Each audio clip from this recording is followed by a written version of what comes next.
हा सत्संग संत रामपालजी महाराजांचा असून मराठी भाषिक भक्त समाजास सहज समजावे म्हणून हिंदी भाषेतून मराठी भाषेत रूपांतरित करण्यात आलेले आहे.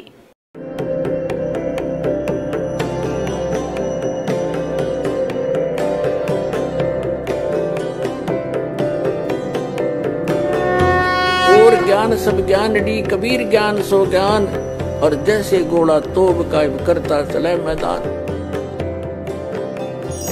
जगद्गुरु तत्वदर्शी संत रामपालजी महाराजांचे अमृत वचन सर्व पवित्र धर्मांच्या व पवित्र शास्त्रांच्या आधारावर. सत साहिब बोलो सतगुरुदेव की जय. बंदी छोड़ कबीर परमेश्वर जी की जय. बंदी छोड़ गरीबदास जी महाराज जी की जय. स्वामी राम देवानंद जी गुरु महाराज जी की जय हो.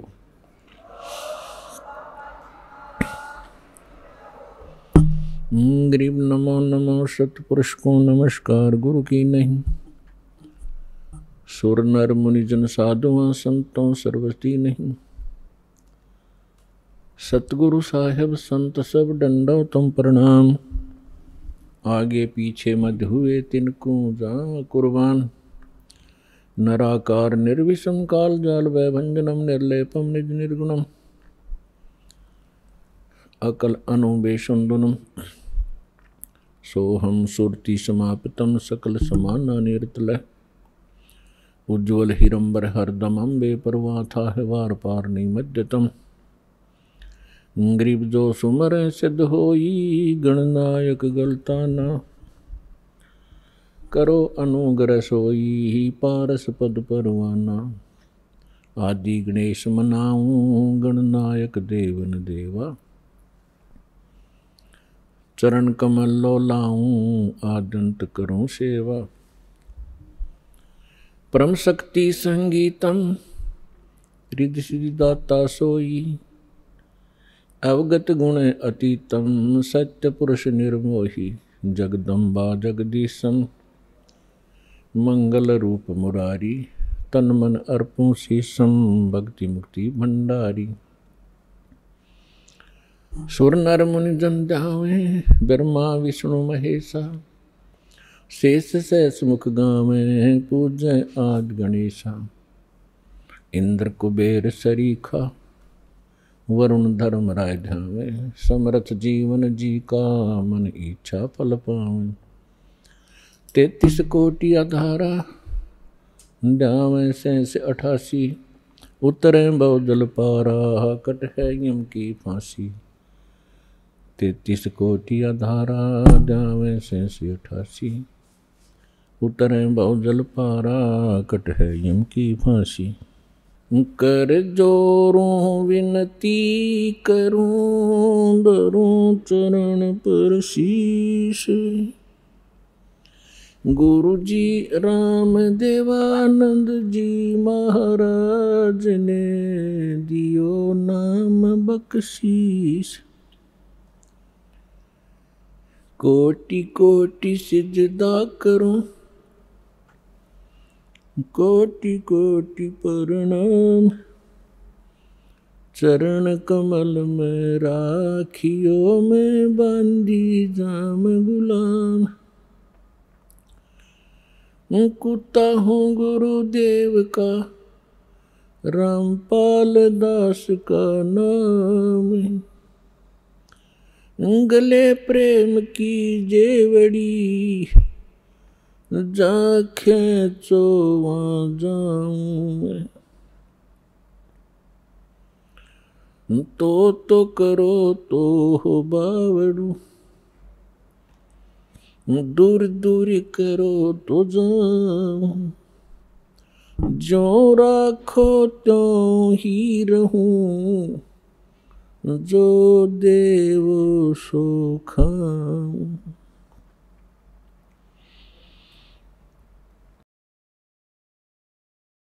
परमपिता परमात्मा पूर्ण ब्रह्म सर्व सृष्टीचे रचनाहार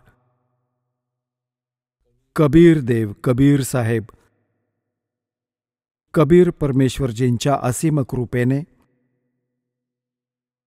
तुम्ही सर्व परमेश्वराचे प्रिय आत्मे परमात्म्याचा महिमा ऐकण्यासाठी उपस्थित आहात. लखबर सूरा जूझ ही लखबर सामद्दे लखबर यती जहान में तब सतगुरु शरण आले. ज्या पुण्यात्म्यांना वर्तमानात मानव शरीरे प्राप्त आहेत, त्यांच्या मागच्या पुण्यांची काही गणना केली जाऊ शकत नाही की युगायुगांचे किती शुभ संस्कार तुमच्याबरोबर आहेत. त्यांच्यापेक्षाही पुण्यकर्मी प्राणी ते आहेत जे बरवाला आश्रम, सतलोक आश्रम, बरवाला जिल्हा हिसार, हरियाणामध्ये पोहोचतात, दीक्षा प्राप्त करतात. पुण्यात्म्यांनो, आपल्याला सद्गुरू नाही मिळाले, आपल्याला आध्यात्मिक टीचर चांगले नाही मिळाले, ज्या कारणाने आपण परमात्म्याकडून मिळणारे जे लाभ असतात त्यापासून वंचित राहिलो आणि मानव शरीरास व्यर्थ करून आपण संसार सोडून निघून जातो. पुढे जाऊन न जाणो किती कष्ट आपण उपसत होतो. त्यांचं ज्ञान आपल्याला नव्हतं की यापुढेही काही आहे. आता परमात्म्याच्या या तत्वज्ञानाने, त्या प्रकाशाने आपणास वर्तमानाची आणि भविष्याची आणि भूतकाळाची माहिती मिळू लागली. भूतकाळाची कशी, वर्तमान काळाची कशी आणि भविष्याची कशी आहे. आज कोणी दुःखी असेल तर तो आपल्या पापांमुळे आहे. आज कोणी सुखी असेल तर तो आपल्या पुण्याने आहे. हे विधान आहे परमात्म्याचे. या गोष्टी सगळे मानतातही. कोणी दुःखी प्राणी असेल तर तो आपणच म्हणत असतो की न जाणो माझं कुठलं पाप मला नडलं. आणि जे सुखी असतात त्यांना त्या विषयात सगळे म्हणतात काहीतरी खूप चांगलं पुण्य केलं होतं मागच्या जन्मी. तर यावरून आपल्याला भूत आणि वर्तमानाची माहिती मिळाली. भविष्याची माहिती परमात्म्याने करवली की कबीर हरि के नाम बिना राजा रसब होवे, मट्टी लद कुमार के भाई घास न नीरे कोई. परमात्म्याने एकच उदाहरण असं दिलंय ज्यातून आपण सहज समजू शकतो. सामान्य माणूस राजास खूप बलशाली मानतो, समृद्ध मानतो. परमात्मा म्हणतात की जर राजाही परमात्म्याची भक्ती करत नसेल, त्याचं नेक्स्ट लाईफ गाढवाचं असेल.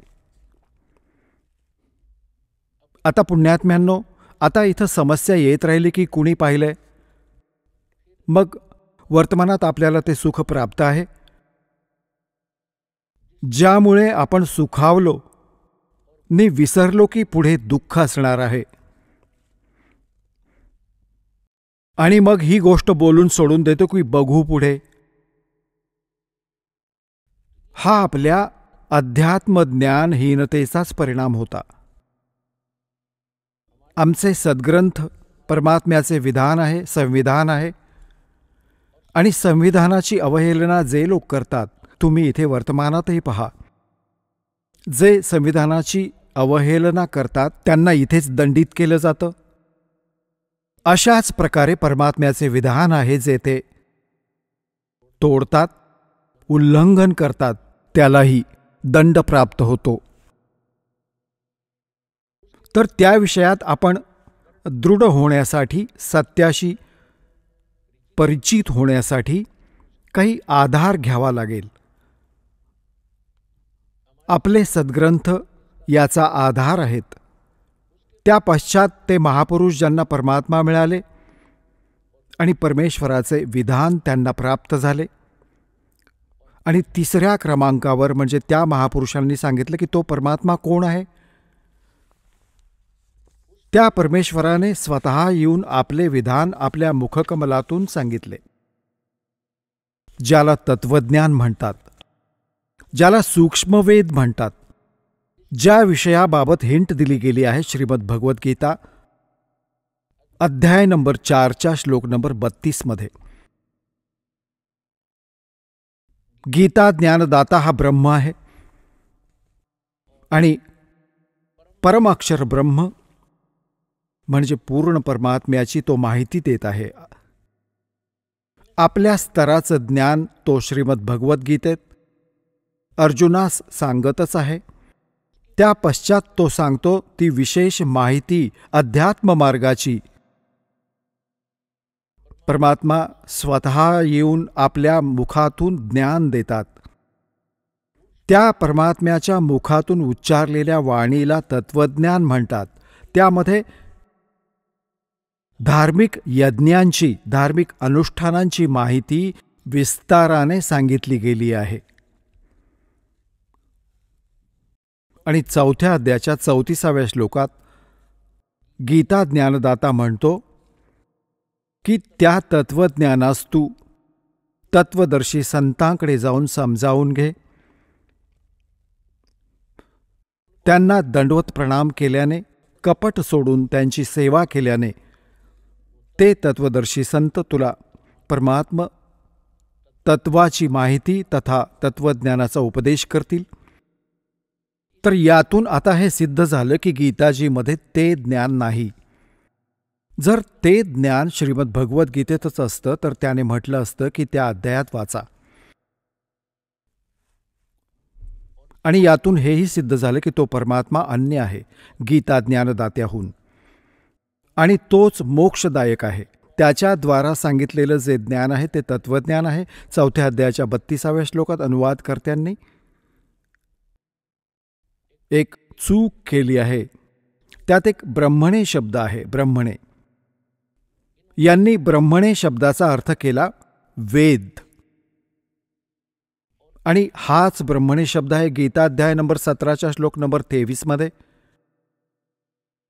तिथे याच अनुवादकर्त्यांनी ब्रह्मणेचा अर्थ केलाय सच्चिदानंद घनब्रह्म म्हणजे परम अक्षर ब्रह्म, ज्याविषयी गीताध्याय नंबर 7 श्लोक नंबर 29 मध्ये गीता ज्ञानदाता म्हणतो की जी त्या तद्ब्रह्मशी, सर्व अध्यात्म ज्ञानाशी आणि सर्व कर्मांशी परिचित होते ती व्यक्ती केवळ जरा आणि मरणातून सुटण्यासाठीच प्रयत्न करते. म्हणजे जरा म्हणजे वृद्धावस्थेतील कष्ट, मरण म्हणजे मृत्यू, अर्थात जो इथून जन्म मरणाच्या कष्टातून सुटण्यासाठी साधना करतो, संसाराची काही इच्छा धरत नाही, तो त्या तद्ब्रह्मशी परिचित झालेला आहे, सर्व अध्यात्म ज्ञानाशी परिचित आहे आणि सर्व कर्मांशी परिचित आहे. अर्जुनाने 8व्या अध्यायाच्या प्रथम मंत्रात विचारलं किम तद्ब्रह्म, ते तद्ब्रह्म काय आहे. गीता ज्ञानदाताने 8व्या अध्यायाच्या 3ऱ्या श्लोकात सांगितले की ते परम अक्षर ब्रह्म आहे. म्हणजे गीता ज्ञानदात्याहून वेगळे येते. तर आपण आपल्या या अध्यात्म मार्गात पुढे जाण्यासाठी काही आधार घ्यावा लागेल. आत्तापर्यंत आपल्या कुठल्याही संत या पंथात गेलो वा त्यांचा कुठला अनुभव आपण वाचला, त्यांचे विचार जवळपास भिन्न होते, त्यांच्या साधनांमध्ये बरेच अंतर असते. तर गीताध्याय नंबर 2 श्लोक नंबर 53 मध्ये म्हटलं की हे अर्जुन, ज्यावेळी तुझी बुद्धी भ्रमित करणाऱ्या भिन्न भिन्न प्रकारच्या वचनांपासून हटून एका परमात्म ज्ञानावर स्थिर होईल तेव्हा तू योगी होशील. योगी म्हणजे भक्त. तेव्हा तर तू भक्त म्हणवशील, नाहीतर कोणीही कुठेही तुम्ही जाल तर तुम्हाला तत्वज्ञान नाही. कुणीही माथे फिरू लबाडी करून तिथून दिशाभूल करतो, तुम्हाला सुमार्गापासून विचलित करून कुमार्गावर घेऊन जातो. आणि ज्यावेळी तुम्ही या तत्वज्ञानाने दृढ व्हाल, भले इथे ब्रह्मा विष्णू महेश येवो तुमच्या समोर, तुम्ही ज्ञानात डगमगू शकणार नाही, त्यांना विचलित कराल. हे असं ज्ञान आहे.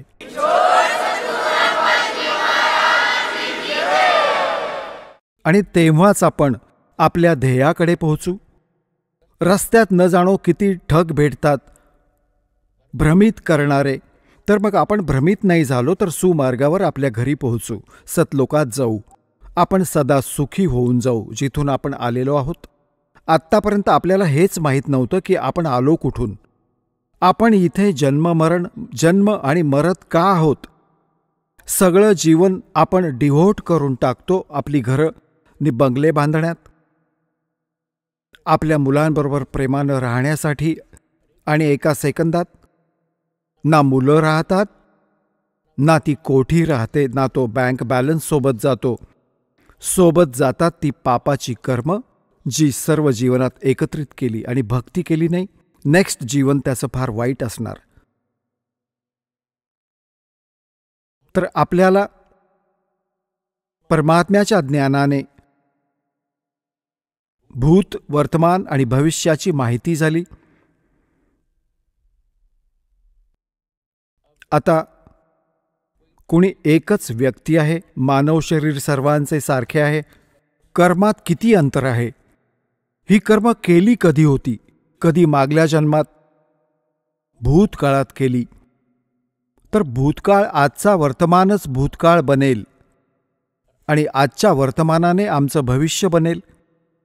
त्यामुळे सत्संगाला आल्यानं, परमात्म्याच्या तत्वज्ञानाशी परिचित झाल्याने प्राणी आपलं उद्दिष्ट प्राप्त करतो, समजून घेतो की मनुष्याचे उद्दिष्ट काय होतं. तर यासाठी परमात्मा सांगतात. तर पुण्यात्म्यांनो, तुम्हाला तो सत्संग मिळाला, सद्गुरू मिळाले. सद्गुरू त्यांना म्हणतात जे खरं ज्ञान देतात, जे सद्ग्रंथांवर आधारित असावे. या दासाची जितकी वचनं असतील ती महापुरुषांची, त्या महापुरुषांची वाणी ज्यांना भगवान भेटले, आणि ते आमचे प्रमाणित सद्ग्रंथ असतील ज्यांना आजवर श्रेष्ठ आणि सत्य मानत आलो आहोत. श्रीमद भगवद्गीता अध्याय नंबर 16 श्लोक नंबर 23-24 मध्ये म्हटले की अर्जुन, शास्त्रविधी त्यागून जे मनमानी आचरण करतात त्यांना ना काही सुख मिळतं, ना त्यांना काही सिद्धी प्राप्त होते, आणि ना त्यांना काही गती प्राप्त होते. आणि आपण या 3 वस्तूंसाठीच भक्ती करतो. मोक्ष मिळो, संसारात आपण सुखी राहो, आणि आपणास काही सिद्धी प्राप्त हो. सिद्धी म्हणजे आपली कार्य सिद्ध होत, आणि सद्भक्तीमध्ये या सिद्धी येतात, ज्या सिद्धींच्या आधारे एखादी सिद्धी प्राप्त करून ऋषीजन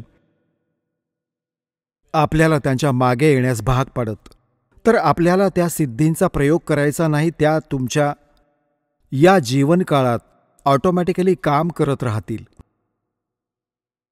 तुमची कार्यसिद्धीच जातील, तुमच्यावर येणारी संकटे टळतील. ते भक्तीच्या सिद्धीनेच होतं. तर पुण्यात्म्यांनो, सत्संगाला येण्याने प्राण्यांना ज्ञान मिळते.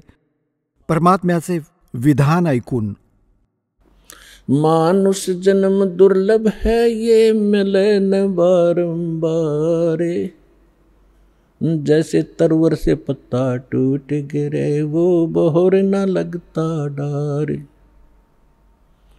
मानुष जन्म पाके जो नहीं रटे हरि नाम, जैसे कुआ जल बिना फिर बनवाया क्या काम। कबीर राम रटत कोड़ी भलो, चू चू पड़े जो चाम, वो सुंदर शरीर किस काम का, भाई जा मुख नाही नाम। कबीर जिव्या तो वाहे भली, जो रटे हरि नाम, नहीं तो काट के फेंक दियो, मुख में बलो ना चाम। परमात्म्याची माहिती, मनुष्य जीवनाचे उद्दिष्ट सत्संगाने कळते, ज्ञान होते. आणि अजूनपर्यंत आम्हाला सत्संग मिळाला नाही. ज्या महापुरुषांना आम्ही विद्वान मानत होतो त्यांना अध्यात्म मार्गाचे काहीच ज्ञान नव्हते. ते केवळ संस्कृत भाषा जाणत होते. त्याविषयी सूक्ष्म वेदात म्हटलं आहे की भेड़ पूछ को पंडित पकड़े, भेड़ पूछ को पंडित पकड़े, ये भादो नदी विहंगा, गरीबदास व भवजल डूबे, जिन नहीं साध सत्संगा. परमेश्वर म्हणतात, कबीर साहेब म्हणतात, कबीर इस संसार को समझाऊं कै बार, और पूछ पकड़ के भेड़ की, ये उतरा चाव पार. जशी भाद्रपदात खूप वर्षा होत असते, नदी आपली फुल स्विंगमध्ये वाहत जात असते, किनाऱ्यांना शिवून भयंकर जल वाहत असते, वेगानं वाहत असते. ती नदी पार करताना कुणी जर असं म्हटलं की मेंढीची शेपूट पकड, ही तुला पुरातून पार करेल, आणि त्या व्यक्तीला कुणी जाणकार समजून मेंढीची शेपूट पकडून जी नदीत जात असेल, तर अंडरस्टूड आहे की तिच्याबरोबर काय होणार. तर इथे परमात्मा म्हणतात, कबीर इस संसार ने समझाऊं कै बार, और पूछ पकड़ के भेड़ की, ये उतरा चाव पार. हीच गोष्ट आदरणीय गरीबदास साहेबजी जे परमात्म्याशी परिचित झाले, सचखंड पाहिलं, सतलोकास गेले आणि मग परत आले, परमात्म्याकडून प्राप्त त्या तत्वज्ञानाच्या आधारे म्हणतात की भेड़ पूछ को पंडित पकड़े, ये भादो नदी विहंगा, गरीबदास व भवजल डूबे, जिन नहीं साध सत्संगा. ज्यांना संताचा सत्संग नाही मिळाला, ते या बहुजल रूपी नदीमध्ये बुडून जातात. आणि ज्या साधना तुम्ही करत होतात, ती मेंढीची शेपूट धरायला लावली होती, श्राद्ध करा, 13वे घाला, मग फुलं उचला, अशी कामं लावली होती आम्हाला. भक्तीच्या तर आसपासही पोचलो नव्हतो, कुठं नामोनिशाण नव्हतं भक्तीचं. मग कुणी जास्तच श्रेष्ठ समजत होते. हरे राम हरे कृष्ण, सीताराम राधेश्याम, राधे राधे श्याम मिलादे, ही गीतं गात राहिलो. त्याही पेक्षा कुणी उच्च ठरले, ते म्हणतात, ओम नाम सबसे बडा, इससे बडा ना कोई, ओम नाम का जाप करे, शुद्धात्मा होई. तर हे अपुरे ज्ञान होते, ही मेंढीची शेपूट होती. आम्हाला जायचं आहे सतलोकात, जिथे आम्ही पूर्वी राहत होतो, आणि जिथे आम्हाला सर्व सुख प्राप्त होईल, ज्याचा शोध आम्ही इथे घेत आहोत या वाईट लोकात. या पृथ्वीवर आणि काल ब्रह्म, ज्याचे ओम नाव आहे, हा ब्रह्म आहे. त्याच्यावर 2 शक्ती आणखी आहेत ब्रह्मच्या वर, एक परब्रह्म, एक परम अक्षर ब्रह्म. यांनाच अन्य शब्दात म्हणतात, जसं ब्रह्मला म्हणतात क्षरपुरुष किंवा क्षरब्रह्म. श्रीमद भगवद्गीता अध्याय नंबर 15 श्लोक 16 आणि 17 मध्ये या 3 पुरुषांची, 3 प्रभूंची माहिती आहे. आमचे जे गुरु होते, आमचे ऋषी महर्षी होते, ते आमच्या सद्ग्रंथ आपल्या सिलॅबसशी परिचित नव्हते. हे काय खाक टीचर होते? जे टीचर आपल्या सिलॅबसशी परिचित नाहीत, ते टीचर नव्हेत, ते लोकवेद ऐकवत असत. आणि ज्या आधारे आम्ही आमच्या पूर्वजांनी जीवननाश केला, आज ते पशुपक्षी भूत योनींमध्ये भोगत आहेत. आणि आता त्यांना सुटका मिळण्यासाठी ते म्हणतात, श्राद्ध घाला, अमुक करा. तो तिकडे गाढव झालाय आणि इथे त्याचं श्राद्ध घालतायत. ही काय गोष्ट झाली? आम्ही शहाणे नव्हतो, आम्हाला ज्ञान नव्हतं, तर परमात्म्याने दया दाखवली आहे, तुम्हाला शिक्षित केलं, आणि शिक्षित करून या दासाला या ज्ञानाने युक्त केलं. त्याआधी तुमच्यासाठी इन्स्ट्रुमेंट तयार केले, जेणेकरून ही मुलं घर बसल्या समजू शकतील, सद्ग्रंथांची ओळख होऊ शकेल. आत्तापर्यंत आम्ही शिक्षित नसल्याने एक माथे फिरू, 4 वाणी गीतेचे किंवा वेदांचे 4 श्लोक पाठ करायचा, आम्ही त्याच्या तोंडाकडे बघत राहायचो, मोठा विद्वान आहे, वा भाई वा, चांगलं संस्कृत जाणतो. भाषेचे जाणकार असणं वेगळी गोष्ट आहे, अध्यात्म जाणणं हे विशेष ज्ञान आहे. तर जो प्रसंग चालला होता की जोवर आपण आपल्या सद्ग्रंथांशी परिचित होत नाही तोवर आपला विश्वास बसणार नाही की खरोखर आम्ही जे ऐकायचो ते सत्य होतं की असत्य होतं. कारण आज आम्ही शिक्षित आहोत, सद्ग्रंथ आपल्या जवळ आहेत, ज्यावर आज पावेतो लाखो वर्षांपासून आपण आधारित राहिलो आहोत. आणि आज तेच आपल्याला काय संदेश देत आहेत तर एका मिनिटात समजून जाल, कारण परमात्म्याने तुम्हाला शिक्षित बनवलेलं आहे. तर इथे आपल्यासमोर हीच समस्या उभी राहिली की आपण स्वतः परमात्म्याच्या ज्ञानाशी परिचित नसल्याने असेच भरकटत राहिलो. ज्यांनी जो मार्ग दिला त्याचाच आपण जप करू लागलो. तर इथे 3 पुरुष आहेत. एक क्षरपुरुष, क्षरब्रह्मही म्हणतात याला, दुसऱ्या शब्दात याला ईश म्हणतात. ईश, ईश्वर, परमेश्वर ह्या तिन्ही वेगवेगळ्या प्रभूंची माहिती आहे. ब्रह्म, परब्रह्म, परमक्षर ब्रह्म यांनाच अन्य शब्दात क्षरपुरुष, अक्षरपुरुष, परमक्षरपुरुष किंवा परमक्षर ब्रह्म म्हणा. जो 3ऱ्या नंबरचा परमात्मा आहे तो सर्वांसाठी पूज्य आहे इष्टरूपात. आणि बाकी जितके प्रभू आहेत, स्वामी आहेत, आधी तुम्हाला थोडंसं डेफिनेशन ऑफ गॉड सांगतो की परमात्म्याची परिभाषा काय आहे. आपण जसं गणपतीलाही देव म्हणतो, गणेश देव, ब्रह्माजींनाही आपण भगवान म्हणतो, विष्णूजींनाही भगवान म्हणतो, शंकरजींनाही आपण देव म्हणतो, महादेव म्हणतो, आणि देवी मग ब्रह्मलाही आपण भगवान म्हणतो, ज्याला आपले गुरु निराकार निर्गुण म्हणायचे.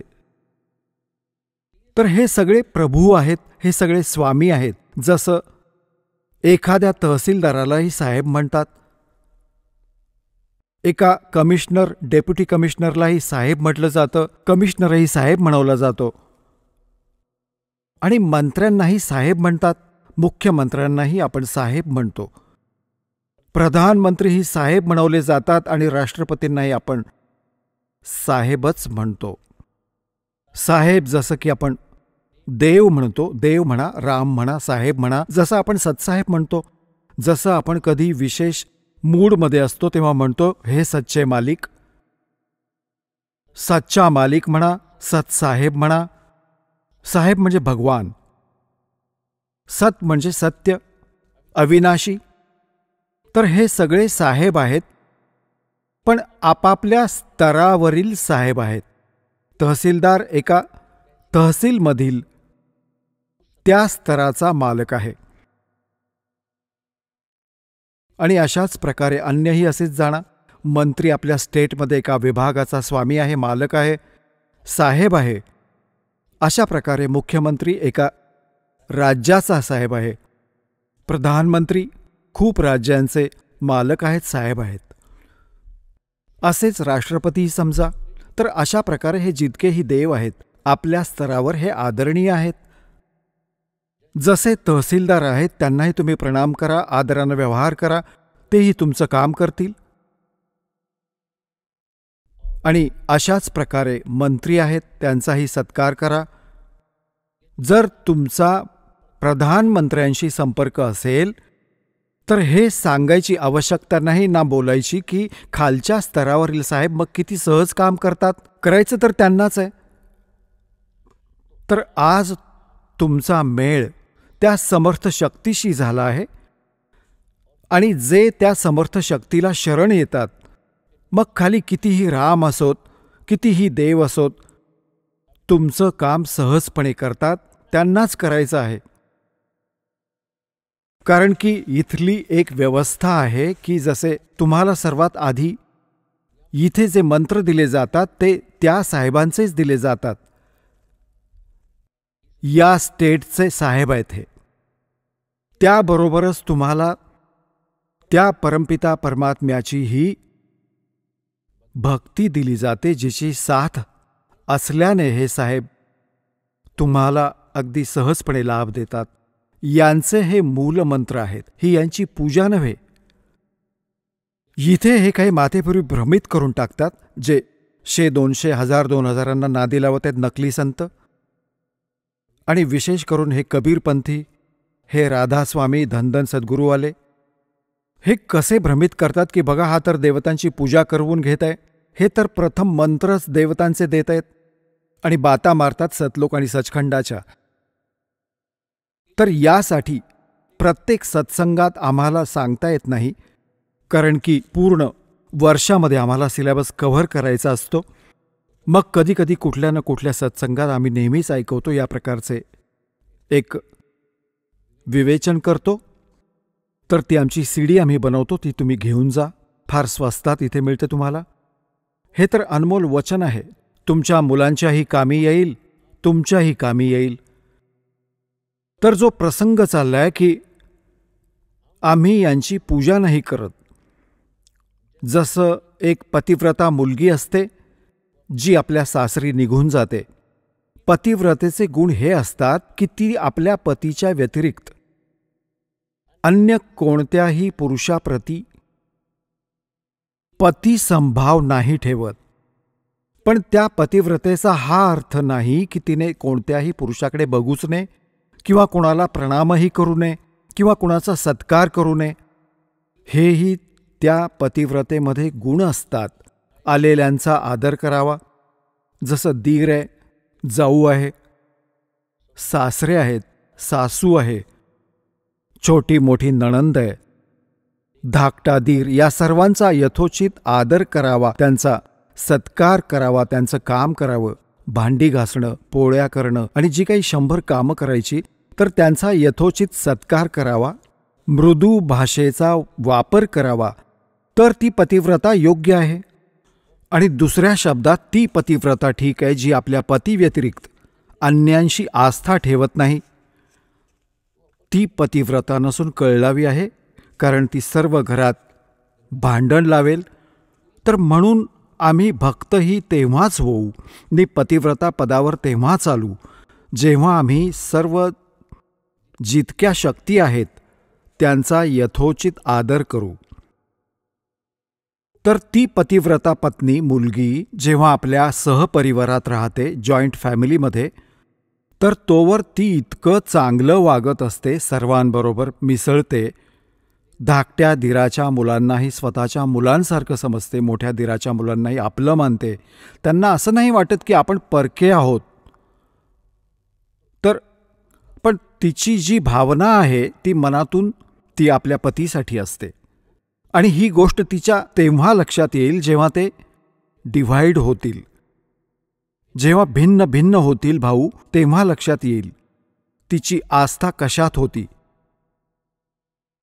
आपल्या हिश्श्याच्या सर्व वाट्या, पेले, चमचेही उचलून आपल्या घरी नेऊन ठेवेल, एक चमचाही सोडणार नाही दुसऱ्यासाठी, आणि आपल्या पतीबरोबर निघून जाईल. तर त्यावेळी त्या पतिव्रतेचं माहीत झालं की ती पूजा कोणाची करत होती.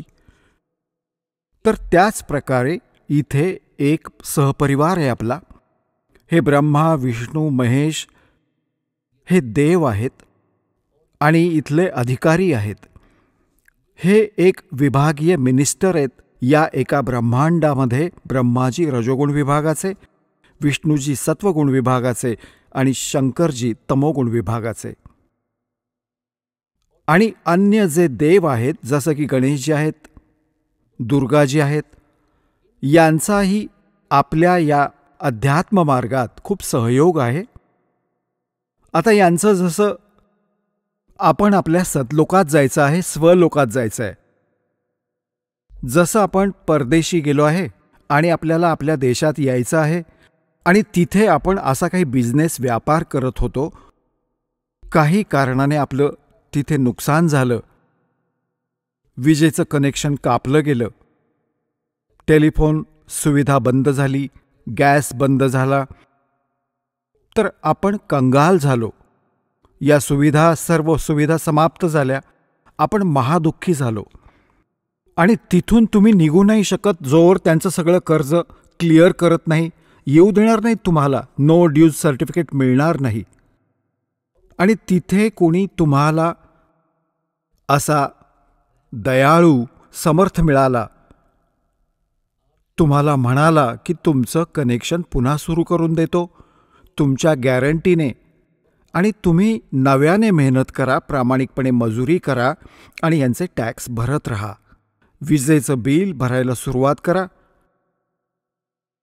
टेलिफोनचं कनेक्शन करवून देतो आणि मेहनत मजुरी करून आपलं बिल भरायला सुरुवात करा.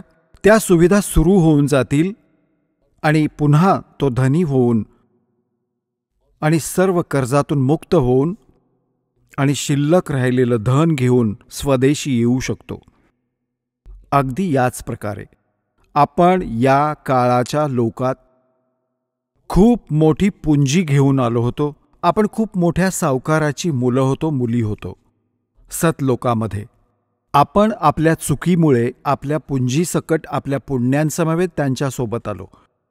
हा एक खूप छळणारा, छळवादी असा इथला मालक आहे. हा सारी कामे कपटाने करतो आणि तुमच्याच मजुरीतून काही टॅक्स घेऊन आपली 21 ब्रह्मांडे चालवतो.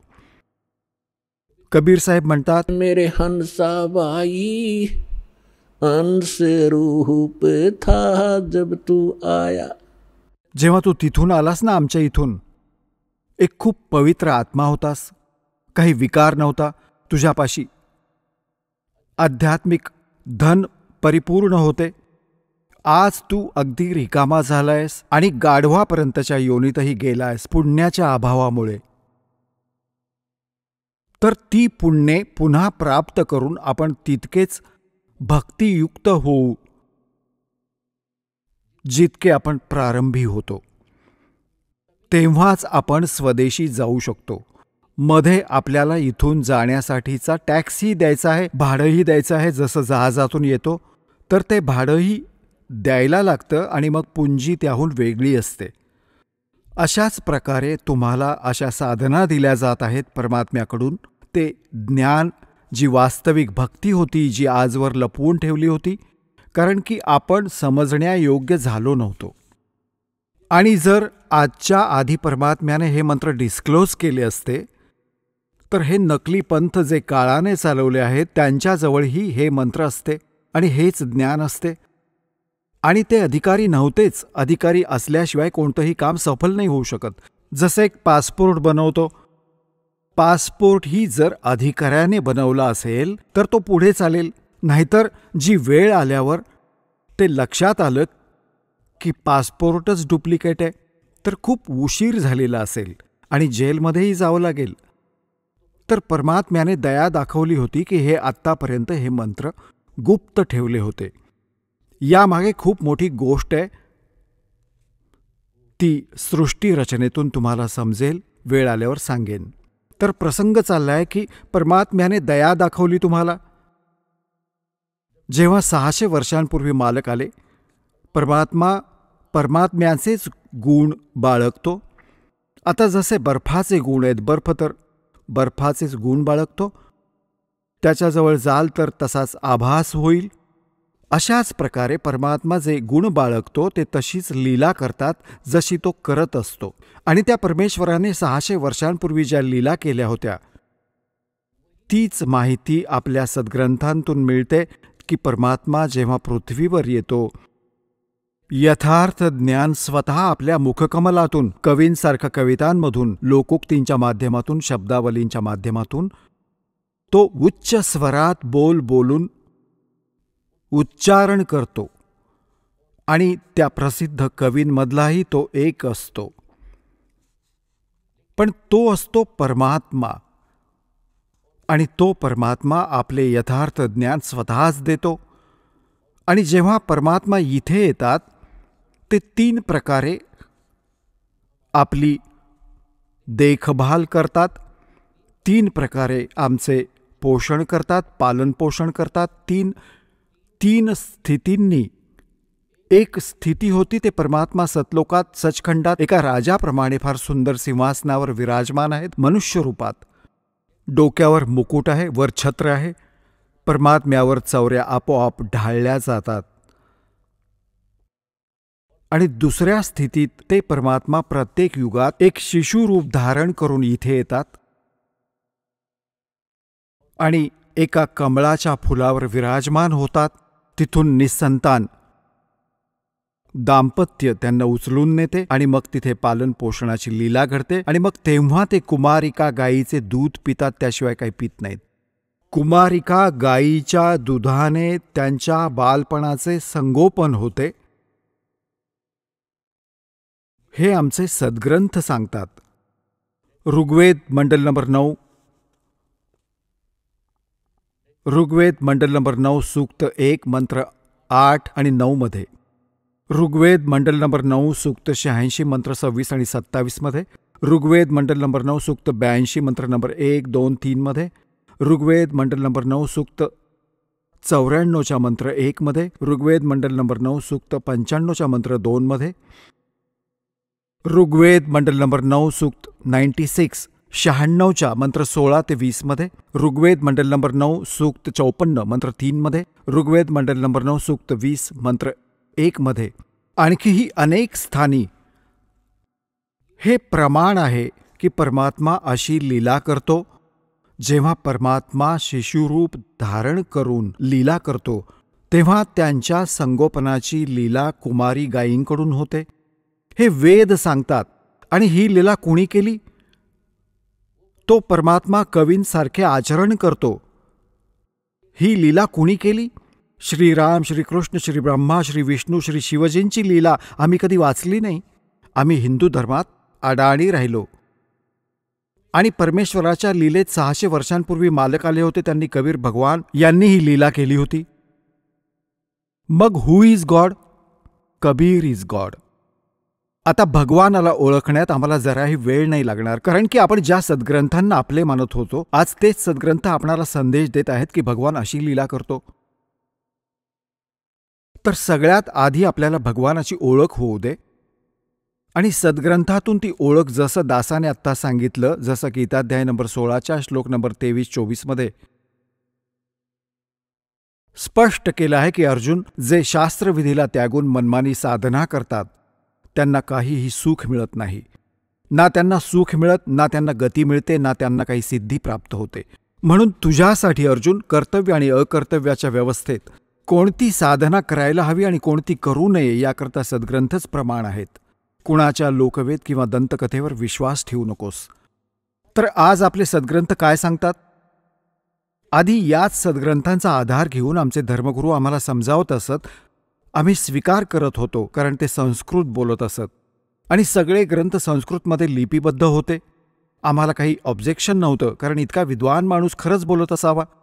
ते सत्याच्या तर जवळपासही नव्हते. त्यांना अध्यात्म मार्गाचा कख देखील माहिती नव्हता.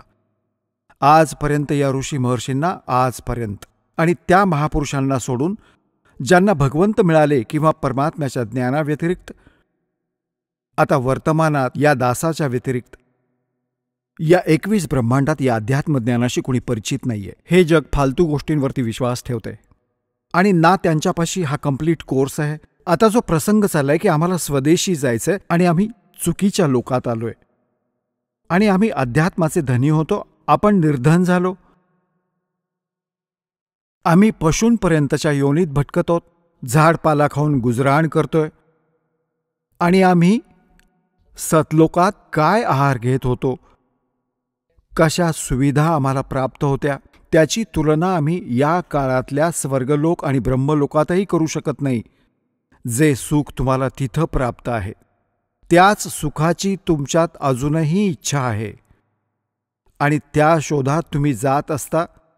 रस्त्यात न जाणो किती लबाड ठग भेटतात, मिसगाईड करून तुम्हाला भ्रमित करून टाकतात, ध्येयापासून दूर करतात. मग तुम्ही जेव्हा अध्यात्म मार्गाने सुखी होत नाही, कारण साधना शास्त्रानुकूल नसल्याने परमात्म्यापासून लाभ मिळत नाही, ज्या कारणाने तुम्ही स्वतः धनी बनण्यासाठी आपल्या बुद्धीचा प्रयोग करू लागलात, कुणी भेसळ करू लागला, कुणी लाच घेऊ लागला आणि कोणी आणखी काही मार्ग अवलंबून, तर हा मार्ग सुखी होण्याचा नव्हे, हे तर महादुःख प्राप्त केलं. आपण वाईट कामं केली, पापं बनली आणि त्या पापांच्या आधारे जे धन संग्रहित केलं ते इथेच राहिलं आणि आमच्यासोबत ती पापं गेली जी ते धन जोडण्यास किंवा सुख, नकली सुख प्राप्त करण्यासाठी आम्ही पापे एकत्र केली होती. जोवर आपण पापमुक्त होत नाही तोवर तिथे जाऊ शकत नाही. कारण जोवर अपराधी प्राणी आहे तो जेलमध्ये राहतो. अपराध मुक्त झाल्यावरच तो जेलमधून सुटेल. तर आधी परमात्मा तुमच्या त्या पापांचा नाश करतील जी तुमची संचित आहेत, आधीची एकत्र केलेली आहेत. आणि दुसरा मग तुम्हाला असा विधी देण्यात येईल की ज्या योगे वर्तमानातील सुद्धा तुमच्या भविष्यात जी दुःख येतील, जी तुमच्या प्रारब्धात लिहिलेली आहेत. प्रारब्ध म्हणजे नशीब. प्रारब्धास असं डिफाईन करण्यासाठी अशा प्रकारे सांगतात की मागच्या जन्मजन्मांतरीची तुमची पुण्य आणि पापे संग्रहित आहेत. त्यातून तुमचा ॲव्हरेज रेशो घेऊन ज्याची पापं जास्त साचलेली आहेत त्यातून त्या रेशोतून पापं जास्त घेतली आणि ज्याची पुण्य थोडी आहेत त्याच रेशोतून पुण्य घेतली. तर इथे आज ज्याचं दुःख जास्त आहे त्याची पूर्वजन्मातील पापे जास्त आहेत. त्या संचित कर्मातून काही घेऊन दोन्ही तुमच्या पुण्य आणि पापातून तुमचं नशीब बनवून पाठवलं. आता तुमच्या प्रारब्धात, तुमच्या नशिबात जर ते पुण्य असेल, जोवर तुमची पुण्य जास्त असतील, पुण्य चालतील, तेव्हा तुम्ही कुठलीही भक्ती करा किंवा नका करू. भले तुम्ही चोरी करा, डाके घाला, भले हिंसा करा, तुम्ही सुखीच दिसाल सर्वसामान्य माणसांना की इतका पापी माणूस आणि तरीही सुखी आहे. तर हे काळाचं जाळं आहे हे समजून घ्यावं लागेल तुम्हाला. तर अन्य व्यक्ती ज्या आस्तिक आहेत त्याही नास्तिकतेकडे जाऊ लागतात यांना पाहून. तर या ज्ञानाच्या आधारे तुम्ही तुमचे मन रोखायला हवे. कुमार्गावर जाण्यापासून सहारा देईल तुम्हाला हे तत्वज्ञान. आणि ज्यावेळी त्या व्यक्तीची ती पुण्य क्षीण होऊन जातील, मग पापांचे दिवस येतील, मग बघा त्याची कशी दुर्गती होईल. आणि मग त्याच्याजवळ वेळ फार कमी असेल आणि मग तो कुठे समाधानासाठी जाईल तर त्याला नकली हे संत भेटतील. त्यांच्याकडून जंतर मंतर करवून घेऊन, नामदीक्षा घेऊन शेवटी तो मरूनच जाईल त्या दुर्गतीसहित. आणि जेव्हा आपण सत्साधना करू तेव्हा परमात्मा आपल्याला भेटतील, सद्गुरू भेटतील. सद्गुरू मग आपल्याला ते सत्ज्ञान देतील, सत्साधना देतील, ज्या योगे तुमची पापं नष्ट होतील. तर आत्ता तुमच्या प्रारब्धात जसं तुम्ही दुःखी आहात तर पापामुळे आहात, सुखी आहात तर पुण्यामुळे आहात. अंडरस्टूड आहे ही गोष्ट. सामान्य माणूस जो धर्माबद्दल थोडी का होईना रुची बाळगतो त्याला माहीत आहे की पापाने दुःख मिळतं आणि पुण्याने सुख मिळतं इथलं. आता जोवर तुमची पुण्य चालतील तोवर तुम्ही सुखी दिसून याल. आणि ही पुण्य आधीची संग्रहित कमाई आहे तुमची. जसा इन्व्हर्टर आज जवळपास सर्वांच्याच घरात असतो, माहिती तर सर्वांनाच नक्की आहे. त्याच्यात बॅटरी असते, त्यांना चार्जरच्या माध्यमातून लाईटमध्ये विजेला लावून चार्ज केलं जातं. तर बॅटरीच्या आत ती एनर्जी स्टोअर होते आणि मग निःसंशय त्या इन्व्हर्टरमधून चार्जर काढला तरीही त्या इन्व्हर्टरमुळे बल्बही जळत असतात, ट्यूबही जळत असते, कूलरही चालू असतात. तो आपल्याला सुविधा देत असतो. तर ती व्यक्ती असा विचार करते की माझा इन्व्हर्टर साऱ्या सुविधा मिळत आहेत. पण जर तो चार्जर ठीक नसेल तर ती बॅटरी एक दिवस एकदम डाऊन होईल आणि डिस्चार्ज होईल. पुन्हा त्याला कोणतीही सुविधा प्राप्त होणार नाही. अगदी अशाच प्रकारे जे पूर्वजन्माचे पुण्यकर्मी प्राणी आहेत त्यांनी पूर्वजन्मात ती बॅटरी चार्ज करून ठेवली, तेव्हाच चार्जर नीट लागला. कारण परमात्मा जेव्हा येतात, परमेश्वर 600 वर्षांपूर्वी आले होते. भगवान कबीर साहेबजी तुम्हाला चार्ज करून गेले होते.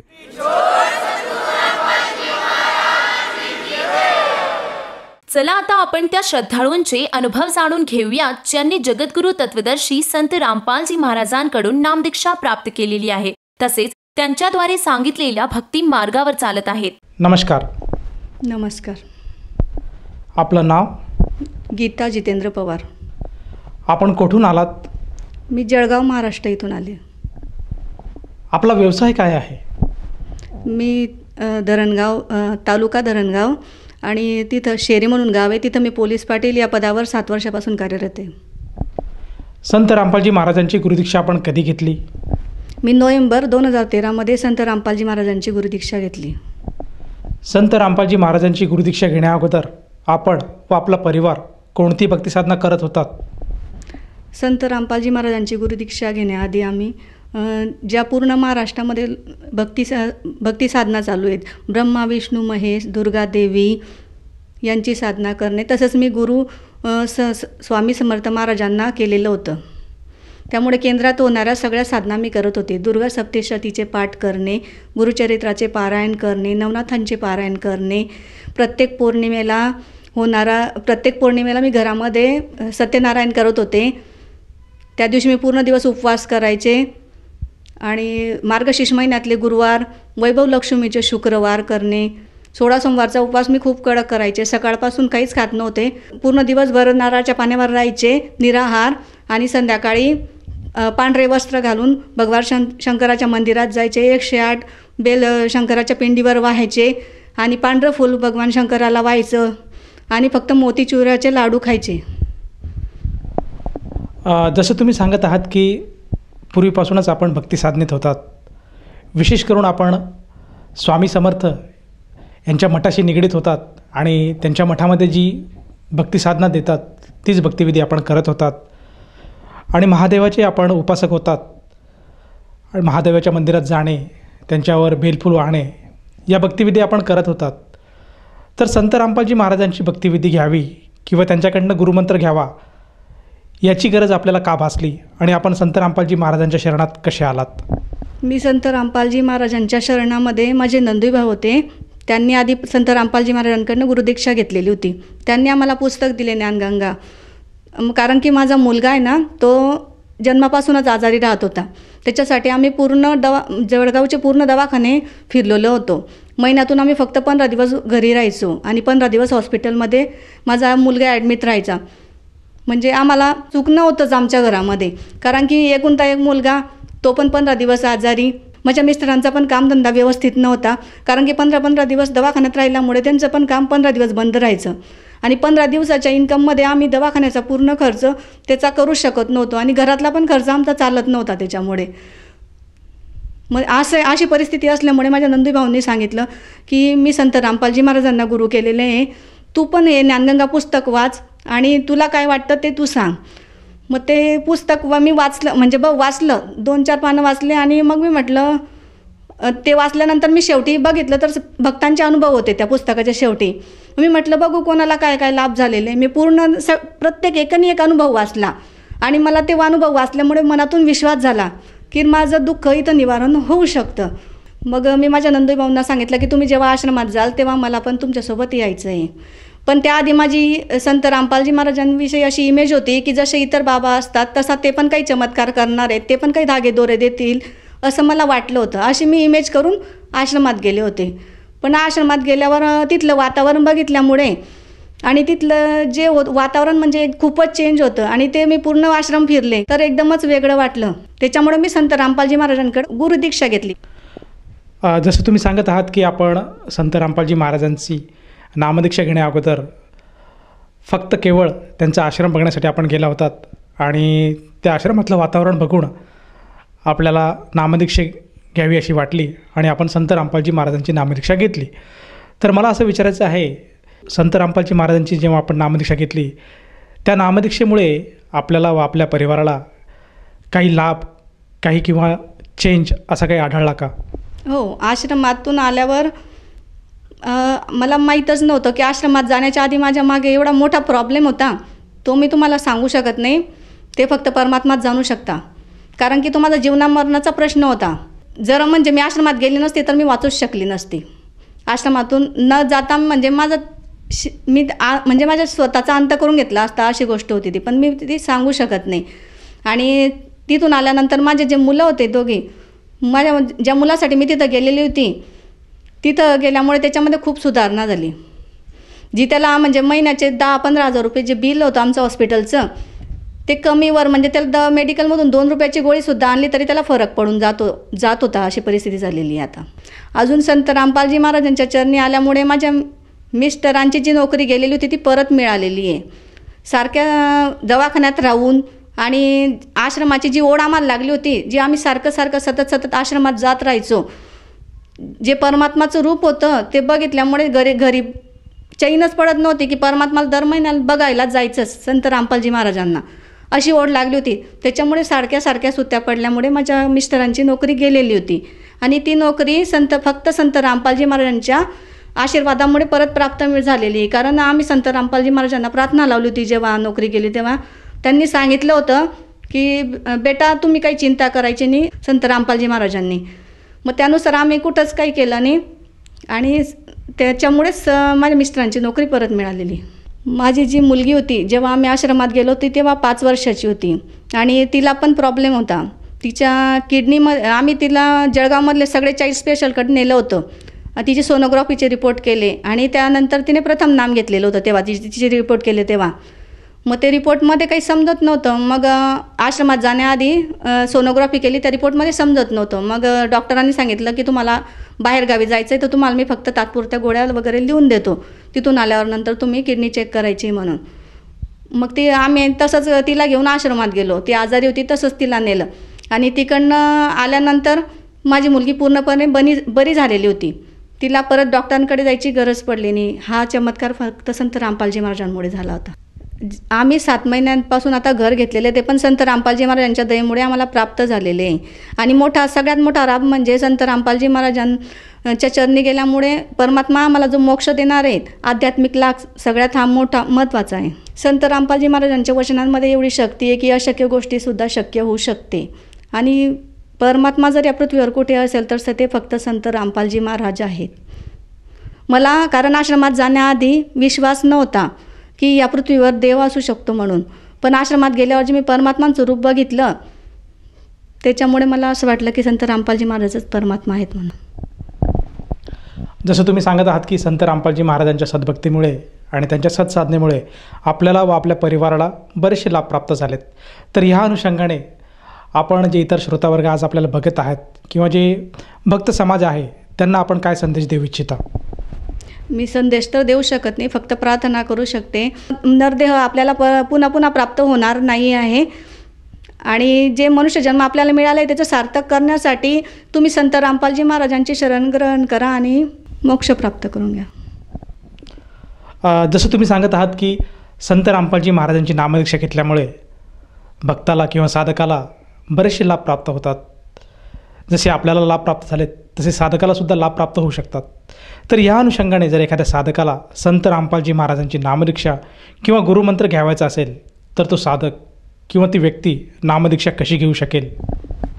आपण जे मला आता बघत आहात त्याच्याखाली नंबर फ्लॅश होत आहे, त्याच्यावर आपण त्या नंबरवर कॉन्टॅक्ट करून संत रामपालजी महाराजांची गुरुदीक्षा घेऊ शकतात. या नामदीक्षेसाठी त्या साधकाला किती पैसे मोजावे लागतील? नामदीक्षा निःशुल्क आहे, त्यासाठी कोणतेही पैसे वगैरे द्यावे लागत नाहीत. धन्यवाद. धन्यवाद सर.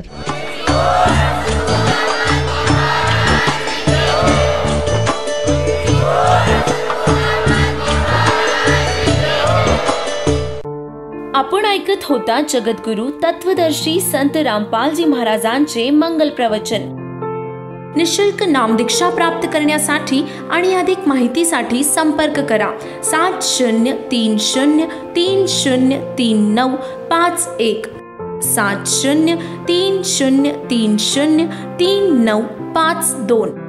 आमची वेबसाईट आहे www.jagadgururampalji.org. सर्व पवित्र धर्मांच्या पवित्र शास्त्रांवर आधारित प्रमाणित अनमोल पुस्तक ज्ञानगंगा किंवा जगण्याचा मार्ग यापैकी कोणतेही एक पुस्तक निःशुल्क मागविण्यासाठी आम्हाला आपले पूर्ण नाव, पूर्ण पत्ता, पिनकोड सहित आणि फोन नंबर लिहून 7030303951 7030303952 या नंबरावर SMS करू शकता किंवा आम्हाला 7030303950 या नंबरावर WhatsApp देखील करू शकता.